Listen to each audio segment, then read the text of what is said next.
ایک نے نتیجہ یوں نکالا کہ خدا رازق ہے، وہ پہنچا ہی دے گا رزق، میں اللہ اللہ کرتا رہوں، مجھے روٹی مل جائے گی، کھا کر میں سو جاؤں۔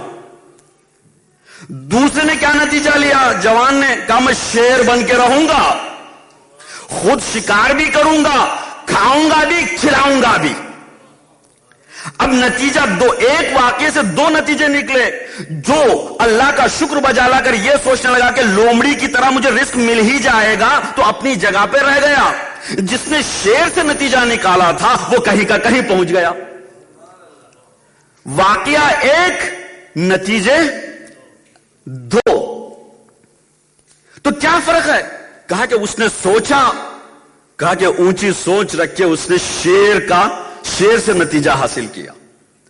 اس نے چھوٹی سوچ رکھ کے، نیرو مائنڈیڈنس کی وجہ سے اس نے لومڑی سے سبق سیکھا کہ اللہ وہ ہے جو رازق و رحیم ہے، وہ دے ہی دے گا۔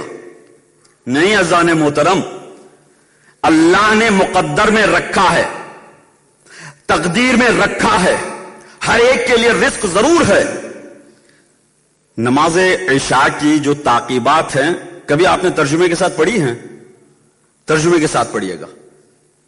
نماز عشاء کی جو تعقیبات دعا ہے کیا ہے؟ تو اس میں امام جعفر صلی اللہ علیہ وسلم فرماتے ہیں کہ اے اللہ، مجھے یقین ہے کہ تو نے میرے حق میں رزق رکھا ہے، مجھے یقین ہے کہ تو نے میرے حق کا رزق رکھا ہے، لیکن معبود مجھے نہیں معلوم کہ تو نے پہاڑوں پہ رکھا ہے، دریاؤں میں رکھا ہے، صحراؤں میں رکھا ہے، فضاؤں میں رکھا ہے، چٹانوں پہ رکھا ہے، پہاڑوں پہ رکھا ہے، مجھے نہیں معلوم، بس مجھے اس کا راستہ دکھا دے۔ اور جس کو راستہ مل جائے وہ انسان کامیاب ہو جاتا ہے۔ لیکن راستہ ڈھونڈنا ہمارا فرض ہے، جو آج ہم کرتے ہیں۔ بغیر راستہ ڈھونڈے گھر میں بیٹھ کر یہ دعا پڑھتے رہیں گے تو وہ راستہ نہیں ملے گا۔ راستہ ڈھونڈتے رہنا، اللہ ہدایت ضرور کرے گا۔ اذان محترم صلوات پڑھیں محمد وآل محمد۔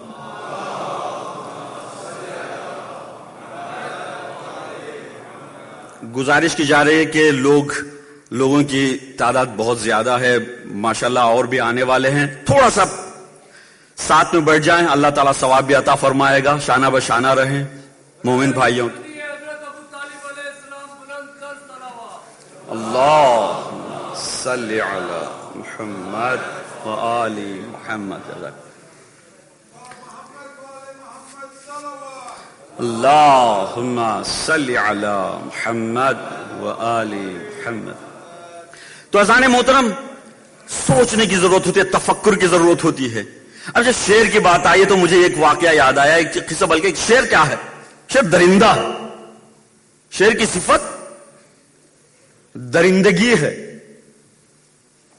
شیر شجاع نہیں ہے۔ شیر شجاع نہیں ہے جو ہم عام طور پہ استعمال کرتے ہیں کہ شجاع ہے شیر، شجاع نہیں ہے، درندہ ہے۔ اس میں درندگی پائی جاتی ہے، شجاع نہیں ہے، شجاع انسان ہے۔ آپ نے دیکھا ہوگا افریقہ میں ایک مسائی، ایک قبیلے کے لوگ ہیں، مسائی علاقے کے لوگ ہیں، جو شیر کے بڑے آسانی سے، گن سے نہیں بلکہ اپنی چھڑیوں سے اور اتنے نیزوں سے شیر کا شکار بڑی آسانی سے کر لیتے ہیں۔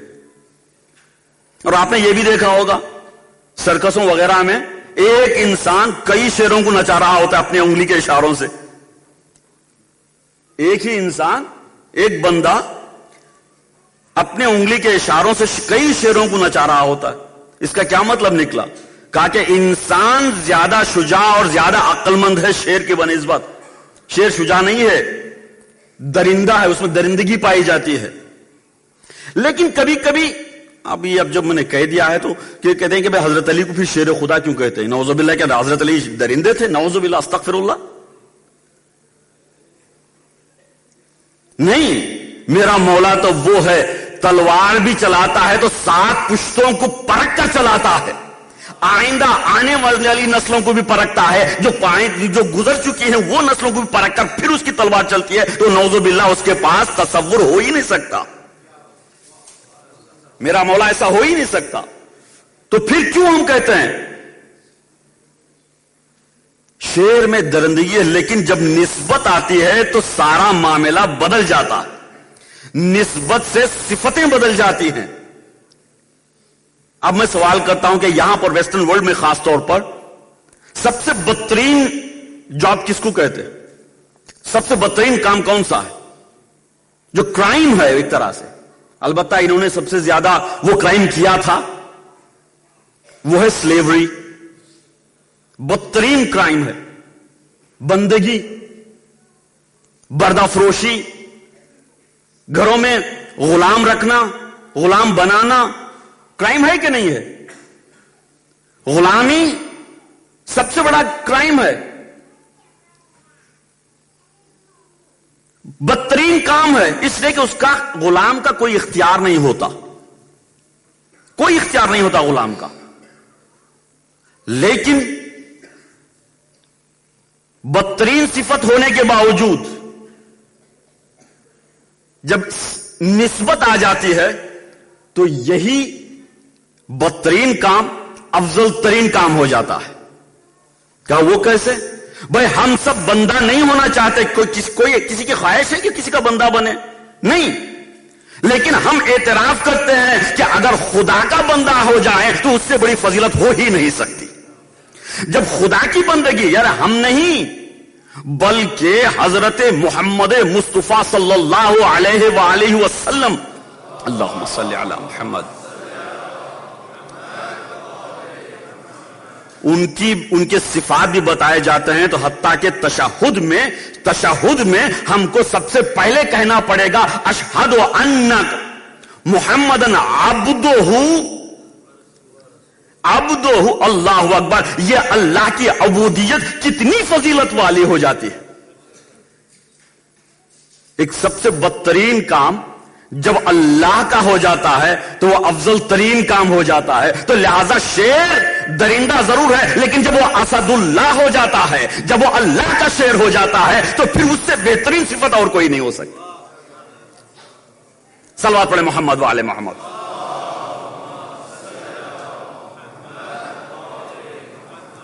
تو بہرحال عزیزان محترم, واقعہ کوئی بھی ہو, میں اصل موضوع کی طرف آ رہا ہوں, غور کرنے کی ضرورت پڑتی ہے, تدبر و تعقل کی ضرورت پڑتی ہے.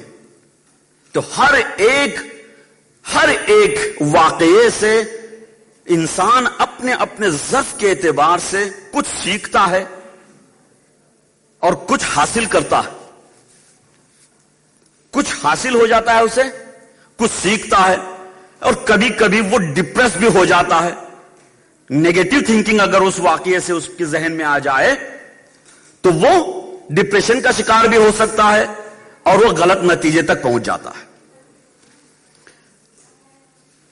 تاریخ انسانیت کا سب سے عظیم واقعہ اگر کوئی گنا سکتا ہے تو وہ واقعہ کربلا ہے. تاریخ انسانیت کا, میں صرف 61ویں ہجری یا تاریخ اسلام کی بات بھی نہیں کر رہا. تاریخ بشریت کا عظیم ترین واقعہ اگر کوئی ہو سکتا ہے تو وہ ہے واقعہ کربلا. عظیم واقعہ ہے. اب اس واقعے میں بھی جو انسان جس طرح سے سوچے گا, جس طرح سے تدبر کرے گا, جس اینگل سے وہ اس واقعے کا مطالعہ کرے گا, ریسرچ کرے گا, وہ چیز اسے حاصل ہوگی, وہی چیز اس کو حاصل ہوگی. اگر ہم اس واقعے کو ایک ٹریجک ایونٹ کے طور پہ ہی محدود رکھیں, لمٹ کر دیں اس کو, it was just a tragic event, تو ہم صرف رونے کے سوا اور کچھ نہیں حاصل کریں گے.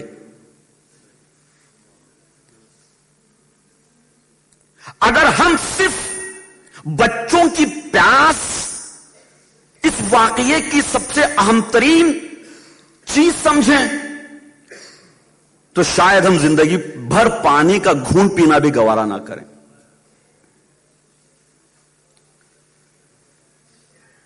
اگر میں مسائل کی طرف نہیں آ رہا ہوں, واقعے کے مجھے گہرائی میں جانا ہے تھوڑا سا.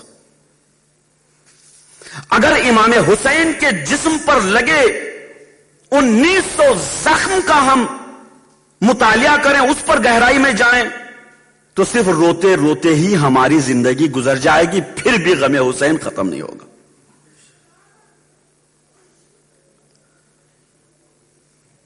عزیزان محترم، میں ایک ایک واقعہ نہیں گنا سکتا، ایک ایک قصہ نہیں بتا سکتا، لیکن اتنا ضرور کہوں گا کہ یہ عظیم واقعہ ہے. اس میں یا تو انسان روتا ہی رہ جائے گا، یا انسان اپنی روتے روتے اپنی قسمت بھی بدل سکتا ہے، یا انسان روتے روتے اس واقعے سے اتنا سبق سیکھتا ہے کہ دشمن کے فوج میں رہتے ہوئے وہ ایک ہی لمحے میں وہ اتنا عارف بن جاتا ہے کہ حسین کے لشکر میں آ جاتا ہے. واقعہ ایک ہی تھا نا. کچھ ایسے لوگ بھی تھے، میں بتاتا ہوں عزیزان محترم، جو خود کو بڑے ہی عالم، زاہد، فقیہ، بہت ہی بڑے عالم سمجھتے تھے. یہاں تک کہ سلیمان ابن سرد خدائی یہ اپنے زمانے کے فقیہ تھے. جب ان کو یہ اطلاع ملی کہ زہرا کا لال آیا ہوا ہے تو بہت سو نے کہا، مشورہ دیا کہ ہمیں بھی فاطمہ زہرا کے لال کی مدد کے لیے جانا چاہیے. تو اس وقت انہوں نے کہا تھا، انہوں نے ابھی احترام باقی رکھ رہا ہوں، ابھی بتاؤں گا کیوں. انہوں نے کہا تھا کہ میری نظر میں اس وقت جہاد کرنا مکروہ ہے. ایسے لوگ بھی تھے. بہت سو نے دیکھا کہ بھائی ہم کو کیا لینا دینا ہے، ٹھیک ہے وہ دو لڑ رہے ہیں تو لڑنے دو، یزید کی فوج تو ہمیں مارنے تو نہیں آ رہی ہے نا، دو لڑ رہے ہیں لڑنے دو. نیوٹرل ہو گئے، نہ ان کا ساتھ دیا نہ ان کے ساتھ میں گئے. وہ یہ سمجھتے رہے کہ ہم نہ ادھر کے نہ ادھر کے رہیں تو ہم آرام سے رہیں گے. کچھ نے، بہت قلیل تعداد نے اس واقعے کو سمجھا، اس کی گہرائی میں گئے اور جاننے کے بعد اس نتیجے پر پہنچے کہ نہیں، یہ وہ وقت ہے کہ اگر آج ہم قربانی دیں گے تو تا روز قیامت ہم زندہ جاویداں ہو جائیں گے. آج اگر ہم قربانی دیں گے تو ہم تا ابد زندہ جاویداں ہو جائیں گے. لہذا انہوں نے کسی چیز کی پرواہ نہیں کی، کسی چیز کی پرواہ نہیں کی. وہاب قلبی، جبکہ وہ اپنے مذہب سے تعلق نہیں تھا ان کا، عیسائی تھے، لیکن انہوں نے بھی سمجھ لیا کہ ہاں یہی وقت ہے اپنے آپ کو اس مقام تک پہنچانے کا کہ تاریخ جتنی صدیاں بھی گزرتی جائیں میرا نام جاویداں رہے گا. تو آج بھی ہم اس ایک عیسائی کو بھی یاد کرتے ہیں ماہ محرم کے ہر سال. واقعہ ایک تھا، الگ الگ نتیجے نکل رہے ہیں. ابھی آپ زیارت عاشورہ پڑھیں گے، اس میں کیا ہے؟ اللہم لعن قتلت کا، اس پر بھی لانا. دیکھیں کن لوگوں پہ لعنت ہو رہی ہے. دیکھیں یہاں پہ میں نے بتایا نا کہ 3 طرح کے لوگ نکل سکتے ہیں، ایک پوزیٹو، ایک نیگیٹو، ایک نیوٹرل. کسی بھی واقعے سے پوزیٹو تھنکنگ ہو سکتی ہے، نیگیٹو تھنکنگ ہو سکتی ہے، ایک نیوٹرل. ہمیں کیا لینا دینا. بہت سے ہمارے لوگ بھی، میں بتا رہا ہوں آپ کو، میں آسٹریلیا گیا ہوا تھا تو آسٹریلیا میں ایک صاحب آئے کہ باقی بھائی ٹھیک ہے 1400 سال گزر گئے ہیں، ابھی کیا لینا دینا، چھوڑ دیں، ابھی کیا ہے. نہیں، استغفر اللہ، نعوذ باللہ. ہمارا نہ دین اس بات کی اجازت دیتا ہے، نہ ہمارا عقیدہ اس بات کی اجازت دیتا ہے کہ ہم بے طرف ہو کر رہ جائیں. یا تو ہم حق کے ساتھ ہیں یا حق کے خلاف ہیں. کیوں؟ اس لیے کہ ہمارا وجدان، ہمارا ضمیر یا تو علی کے ساتھ ہے یا تو اہل بیت اطہار ماں علی علیہ السلام کے ساتھ ہے، ورنہ نہیں. ہم درمیانہ، یہ نیوٹرل والی بات ہرگز نہیں کر سکتے.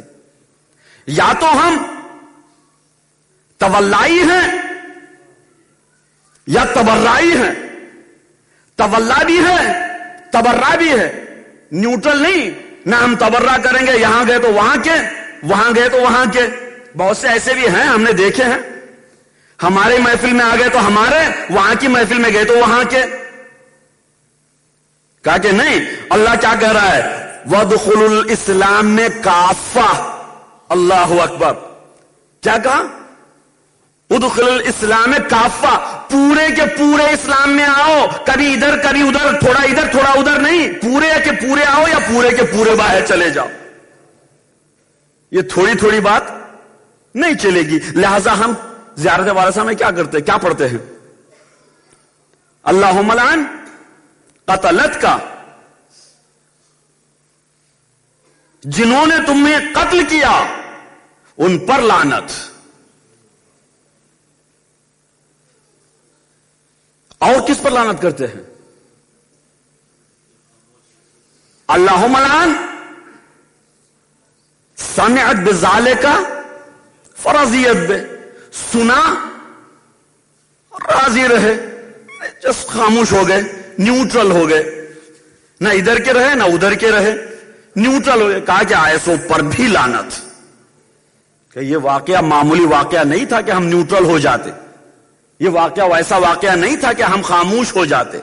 یہاں پر کسی ایک کی بات نہیں تھی، بلکہ حضرت آدم سے لے کر حضرت خاتم تک کے سارے انبیاء کی محنتیں رکی ہوئی تھی. ایک نہیں، دو نہیں، 1,24,000 انبیاء کی ساری زحمتیں، ان کی ساری کاوشیں، ان کی ساری محنتیں، ان کی ساری قربانیاں ایک جگہ پر رکی ہوئی ہیں. کہاں پر؟ حسین کے ہاں یا نہ کہنے پر. اللہ اکبر. اب سمجھ میں آ رہا. اب دیکھیں لطف آئے گا آپ کو زیارت وارثہ پڑھنے میں. کیا آج جو ہم کہتے ہیں السلام علیکہ یا وارث آدم صفوت اللہ، السلام علیکہ یا وارث نوح نبی اللہ، السلام علیکہ یا وارث ابراہیم خلیل اللہ، السلام علیکہ یا وارث موسیٰ کلیم اللہ، السلام علیکہ یا وارث عیسیٰ روح اللہ، السلام علیکہ یا وارث محمد حبیب اللہ. یعنی پانچوں اولو الامر پیغمبروں کے نام لے کر ہم بتا رہے ہیں، جو 5 صاحب شریعت ہیں ان سب کے نام لے کر بتا رہے ہیں کہ اے حسین، آپ صرف محمد کے وارث نہیں ہیں بلکہ پورے 1,24,000 انبیاء کے وارث ہیں. لہذا آپ کے ایک جملے بیعت میں اگر بیعت کر لیں تو 1,24,000 انبیاء کی محنتیں برباد. اگر بیعت کا انکار کر دیں تو 1,24,000 انبیاء کی محنتوں کو آپ نے آبیاری کر دی.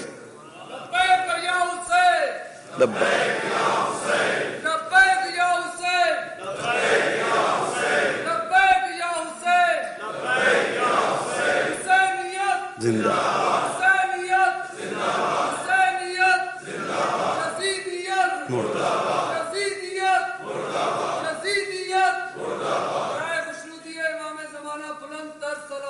اللہم صلی علی محمد وعلی محمد. ہاں عزو، لبیک کی آواز ہے، لبیک کی آواز. آپ ڈاکٹر شریعتی کو تو یقیناً جانتے ہوں گے، بہترین کتابیں لکھی ہیں انہوں نے. ایک طرح سے فلاسفر بھی تھے، ریلیجیس بھی تھے، انہوں نے بہت ساری کتابیں لکھی ہیں. انہوں نے اپنے ریسرچ میں ایک جملہ کہہ دیا ہے، غضب کا جملہ ہے، بڑا غضب کا جملہ. کہتے ہیں کہ پانی سے زیادہ امام حسین کو لبیک کی ضرورت تھی. جب میرا حسین حل من ناصر ینصرنا کی آواز بلند کیا تھا تو حسین پانی کے لیے استغاثہ نہیں کر رہے تھے. اللہ اکبر. یہی لبیک کی ضرورت تھی امام حسین کو. امام حسین کو لبیک کی ضرورت تھی. شب عاشور صرف مجلس برپا کرنے کا نام نہیں ہے دوستو. شب عاشور جذبہ حسینی لے کر، عزم و استقلال لے کر اپنے آپ میں انقلاب پیدا کرنے کا نام ہے. کربلا ایک واقعہ نہیں تھا جو گزر گیا. یہ عزاداری ایک رسم نہیں ہے. ریچولز دنیا بھر میں ہوتے ہیں، ہر مذہب کے پاس ریچولز ہیں، ہر مذہب کے رسم و رواج پائے جاتے ہیں.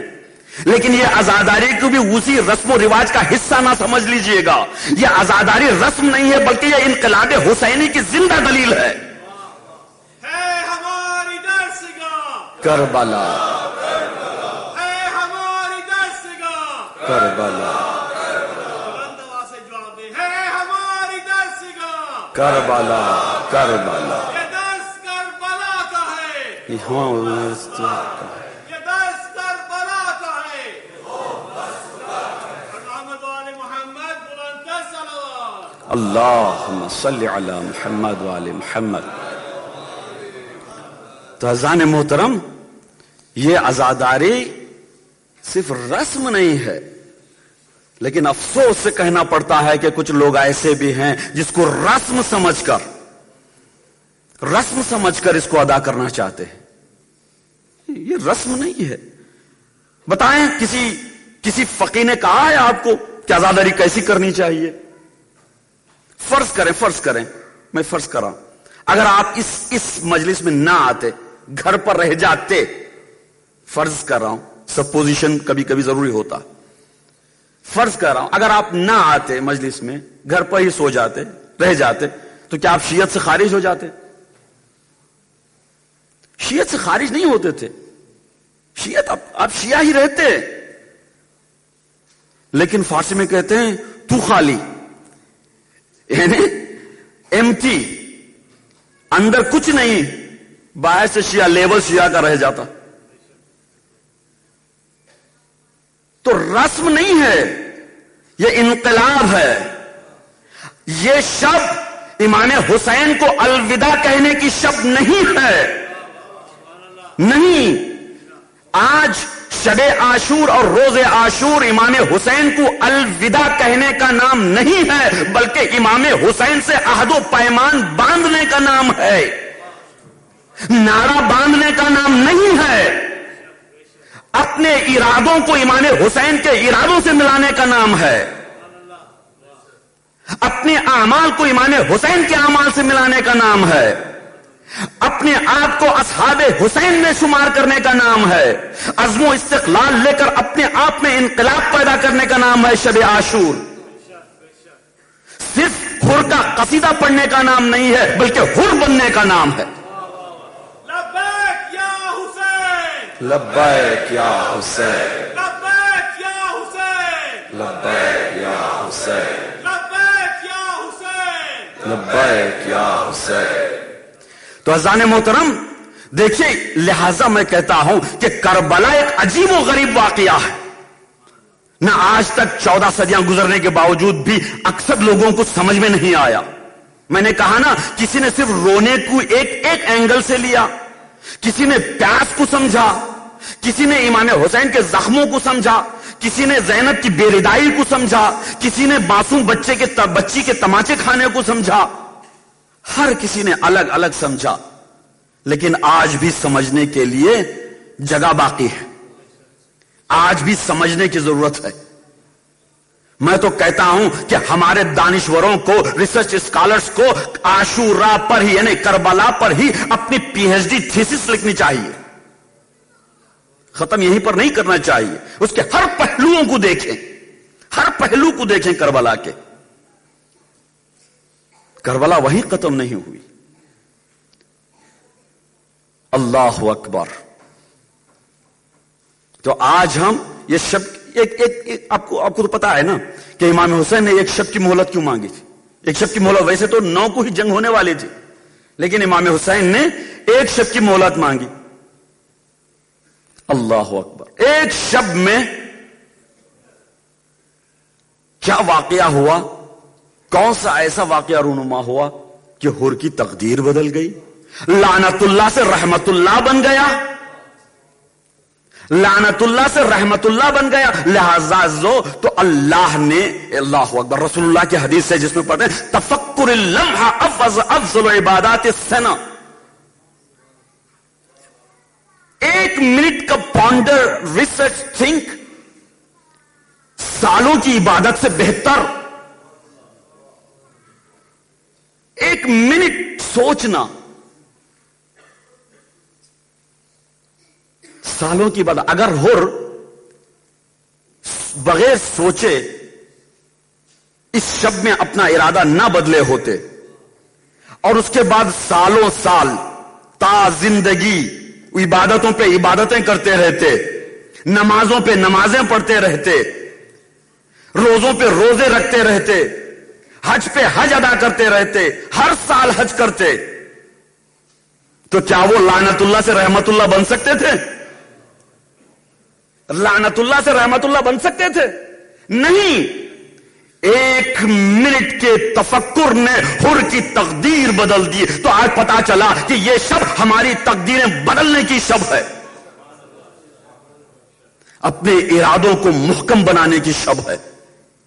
آج ہم کو حسین کے اس آواز استغاثہ پر لبیک کہنے کی شب ہے. ایسی لبیک کہنا چاہیے کہ سوتے ہوئے کو جھنجھوڑ دیا جائے، غفلت میں پڑے ہوئے لوگوں کو بیدار کیا جائے، جو گھروں میں بیٹھے ہوئے ہیں وہ اپنے گھروں کو چھوڑ کر حسین حسین کہتے نکل آئے. ایسی لبیک کہیں آج کی شب، کہ آج کی شب ایسی لبیک کہیں کہ پھر ظالم سر اٹھانے کے قابل نہ رہے، کوئی ظلم کرنے کی جرأت نہ کر سکے. لبیک یا حسین، لبیک یا حسین، لبیک یا حسین. صلوات پڑھ محمد وآل محمد.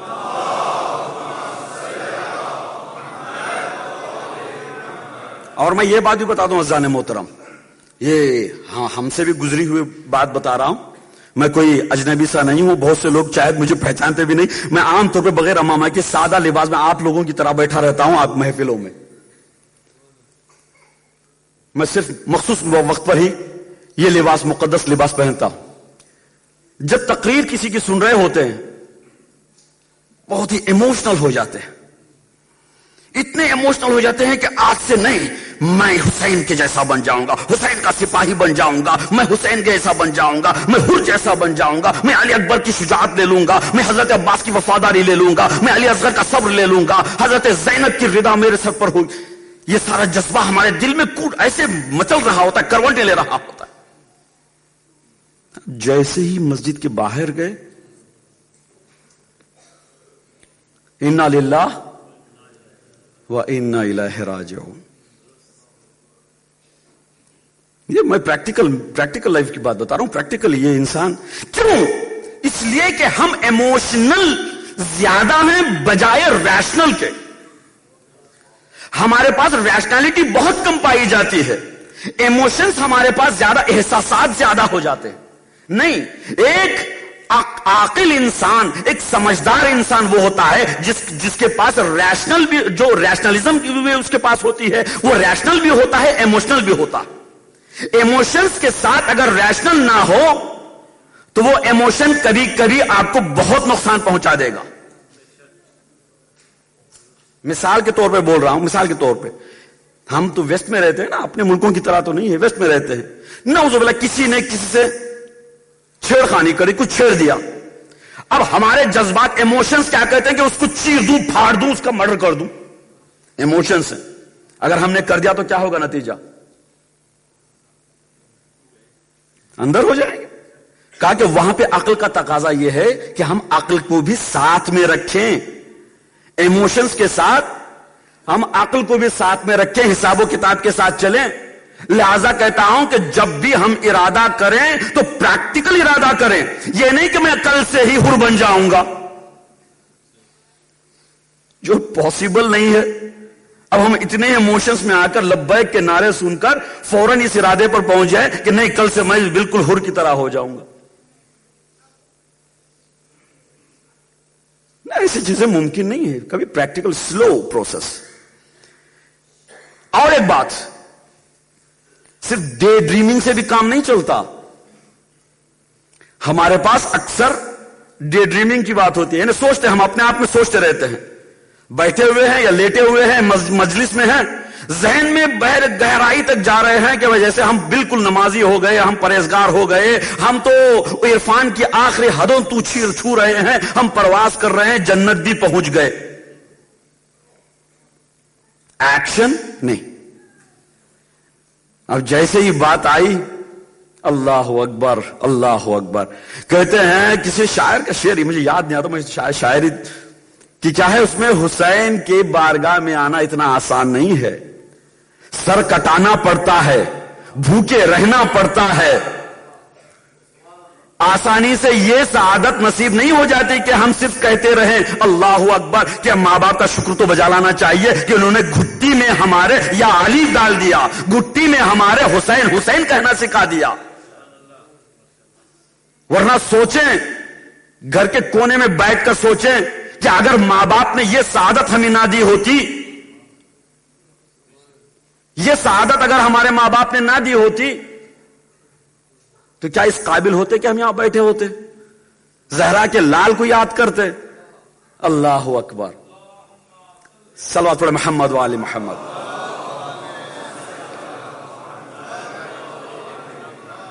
اسی لیے امام جعفر صادق علیہ السلام کی روایت ہے, اللہم صلی علی محمد. اس میں فرماتے ہیں کہ جب کبھی تمہیں احساس ہو کہ ہماری محبت تمہارے دلوں میں موجیں مار رہی ہے تو فوراً اپنے والدین کا شکریہ بجا لاؤ, فوراً اپنے والدین کا شکریہ بجا لاؤ. کیوں؟ اس لیے کہ انہوں نے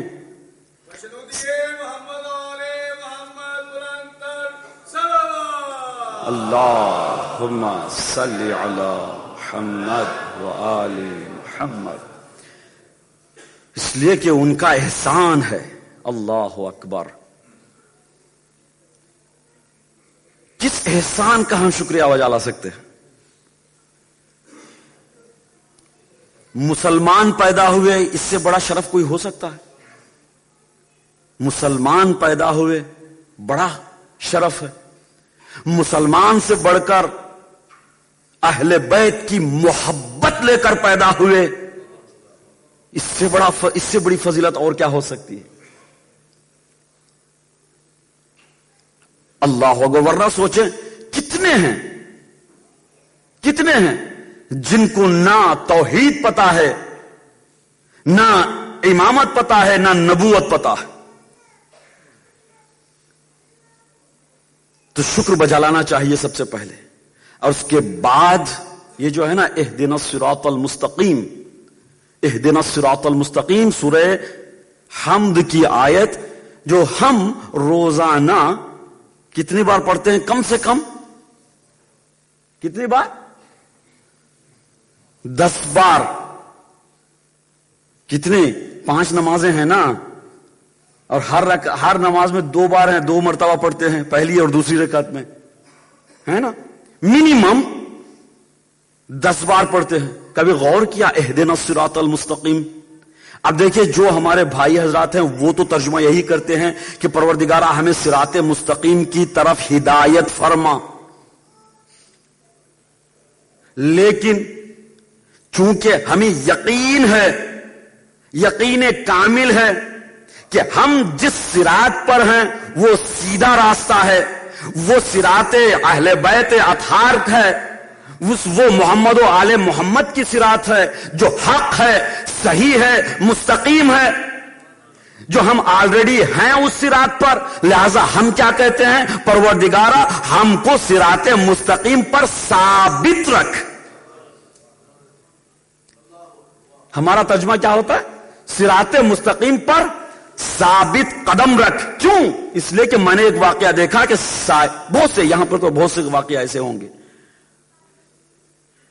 کہ ہدایت یافتہ ہونے کے باوجود, ہدایت یافتہ گھرانوں میں پیدا ہونے کے باوجود, ہدایت یافتہ ماں باپ ہونے کے باوجود, ان کی تربیت ہونے کے باوجود بھی انسان ایک ایسی موڑ پر آ جاتا ہے کہ جہاں پر گمراہ ہو جاتا ہے, اور گمراہ ہو کر نعوذ باللہ اس صراط سے منحرف ہو کر کسی دوسرے راستے پر چلا جاتا. کئی ایسے گھرانے ہیں, کئی ایسے لوگ, تو باقی رہنا بھی ضروری ہے. صلوات پڑھیں محمد و آل محمد.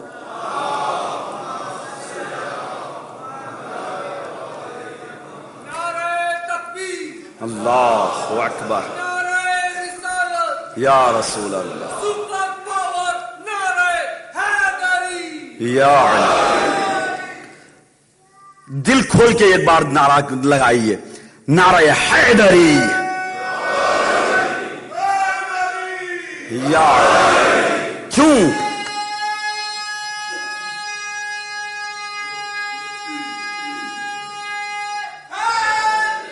یا تو عزیزوں، آج ہم یہ ایسا نعرہ ہے جو ہمیں جذبات میں لے آتا ہے اور اپنے حلال زادگی کا احساس دلاتا ہے، اور ہمارے سروں کو اونچا کرتا ہے۔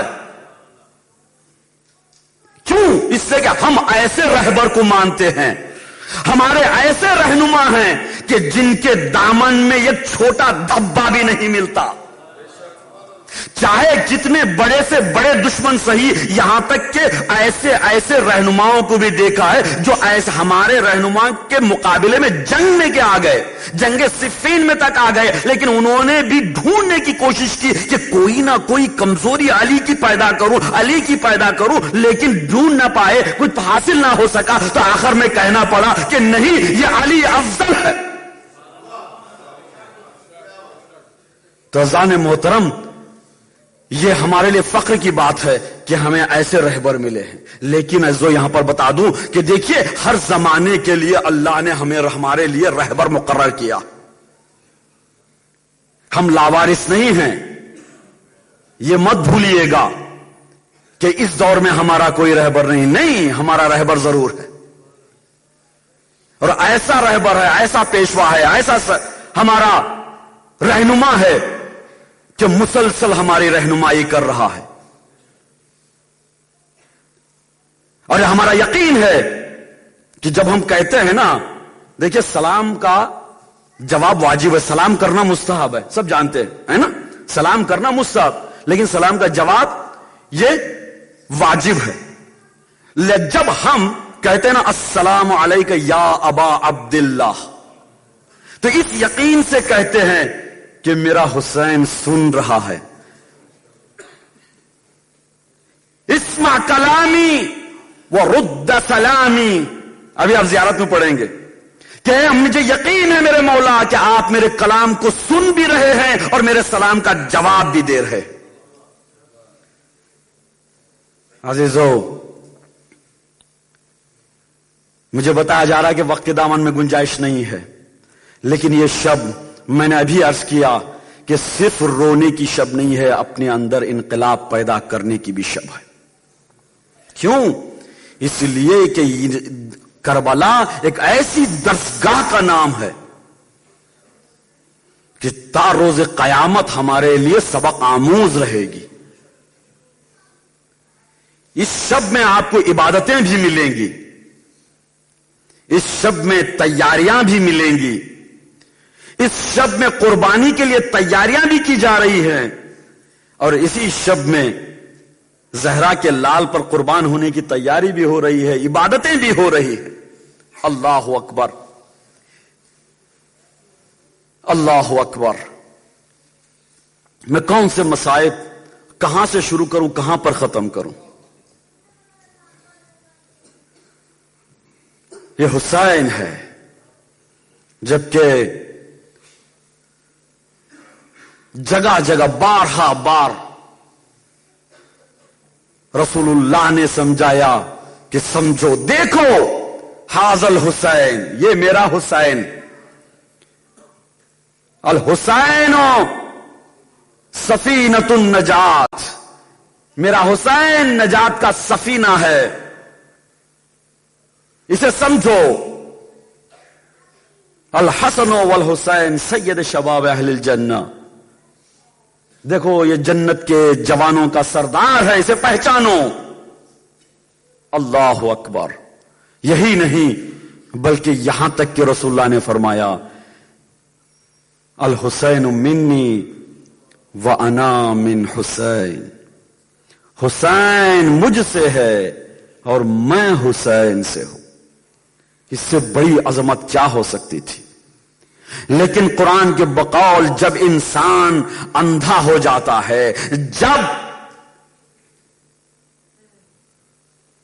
انسان دشمنی میں اتر آتا ہے، سمن بکمن عمیون،